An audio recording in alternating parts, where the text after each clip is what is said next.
Imagine that you are an elementary school teacher and mom of 3 children living in New Jersey when you sling your son's hockey bag over your shoulder and discover a lump underneath your arm. I imagine that I would be a little alarmed and think breast cancer first thing. But this story takes a surprising turn. Hi, I'm Melanoma Mom. Join me in my mission to prevent skin cancer by subscribing to this channel.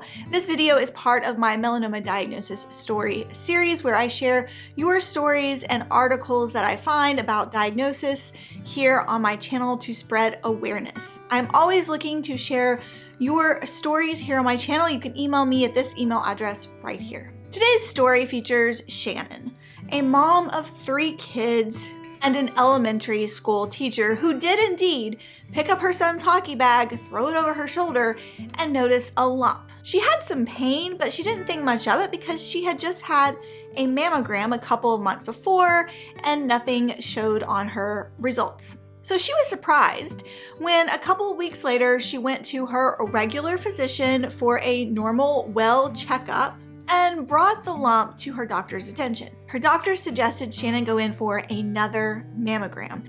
Now, no alarm signals were sent off. Nobody said, oh, this is something to be concerned about. But after her mammogram, when they came back to tell her the results, they asked, what is your history of melanoma? Which completely shocked Shannon because she had no history. Today was day 1. She had never heard of melanoma. She had no weird spots. All she had was a lump under her arm. And the fact that it was under her arm meant that it had metastasized, which Shannon knew was a bad thing. Now, her husband happened to be going with her to the mammogram and was sitting out in the waiting room. So she had him come back with her and they told him the news as well. Neither her husband, Rob, nor herself they didn't know anything about melanoma.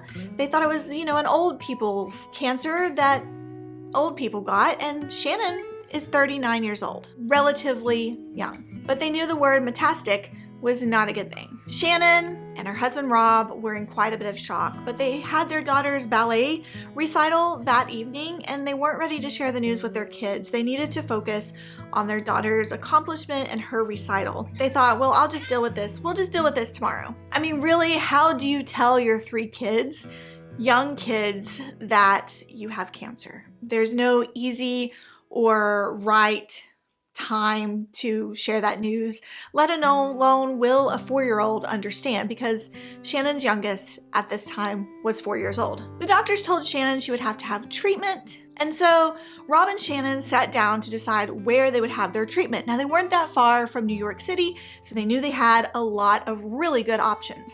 But ultimately, they turned to a family friend who was a doctor, but had also helped another family member go through this process of getting treatment for melanoma. Their family friend referred them to Dr. Margaret Callahan at Memorial Sloan Kettering Cancer Center in New York City. I'm reading this from the article. All the story came from the Melanoma Research Alliance.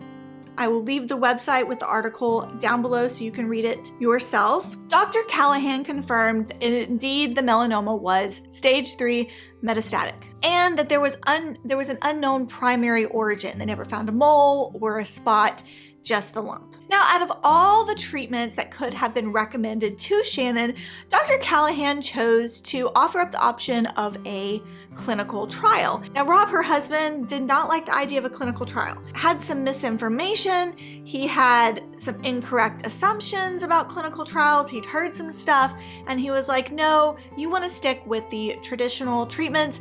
We've got 3 young kids. We need to be thinking about them. We don't have time to mess with a clinical trial. Now, this clinical trial that Shannon was recommended for was an experimental immunotherapy drug. New, fresh, was not approved yet. This was a clinical trial.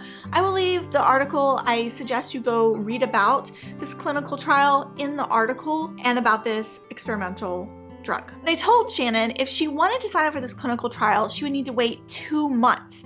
So that means leaving the cancer inside her body for 2 months. No immunotherapy, no traditional therapies, no surgery. Must leave it in for 2 months, which again scared her and her husband Rob because melanoma grows.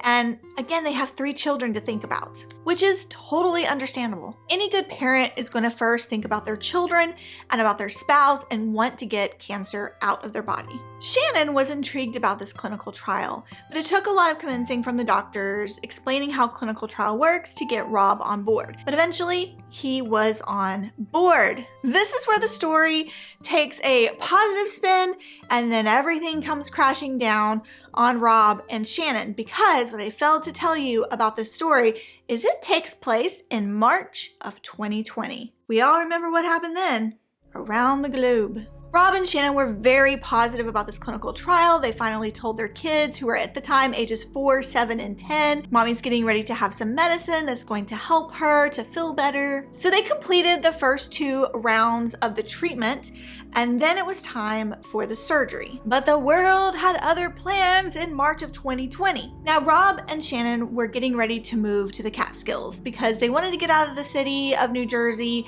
and lead a more relaxed life because of all of the cancer. But you know what happened in March of 2020. So Shannon got a call from her doctor. Her doctor said, "Hey, I'm getting word that the hospitals are getting ready to close down non-emergency surgeries. So if you want to have your cancer removed, you need to come to the hospital right now. Literally drop everything, come to the hospital. The world and the medical centers are shutting down."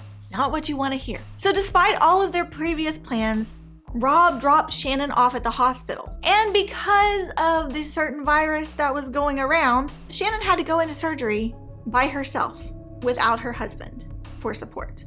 And she wasn't allowed to stay overnight. So she had to have the surgery and then immediately go home, which was completely against all of the plans that they had originally set up. Now, amid all of the hospital chaos of the surgery and switching her surgery date to immediate and all of the confusion, poor Shannon got the virus. So on top of surgery, mind you, she got the virus at the beginning of March 2020 when there were no vaccines. There was no vaccines available for this virus. There were no treatments for this virus at the time, and she got it amidst surgery. They had removed the melanoma tumor and all of the surrounding lymph nodes. They sent her home, and she had to isolate in her basement, away from her husband, away from her family, and recover from surgery on her own in the basement in their family's Catskills rental. So it wasn't even at her house. I can't imagine how low of a point in her life that must have been. This is a quote from the Melanoma Research Alliance article. Shannon says, "This was my lowest point. Getting through that time made us realize that we could get through anything." Fast forward, I encourage you to read the whole article, but Shannon's surgery and treatments were successful. She was pronounced NED, no evidence of disease, and they mailed her a bell so she could ring her cancer-free bell during the pandy. And her clinical trial drug was approved by the FDA.